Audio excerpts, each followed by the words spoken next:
এই ওঁটটার দাম কত?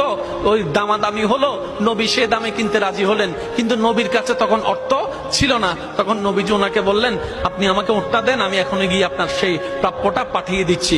ওঁটের মালিক ওনাকে ওঁটটা দিয়ে দিলেন।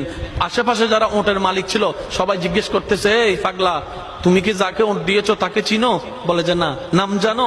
বলে যে না। পরিচয় জানো? বলে যে না। ঠিকানা জানো? না।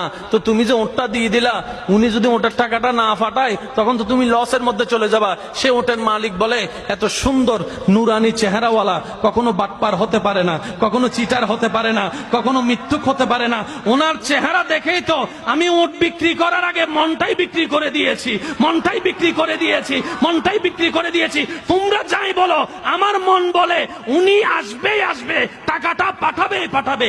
এই কথা বলতে না বলতে কিছুক্ষণ পরে নবীজির একজন সাহাবা এসে বলছেন, একটু আগে একজন ওট নিয়ে গিয়েছেন কাছ থেকে, ওটের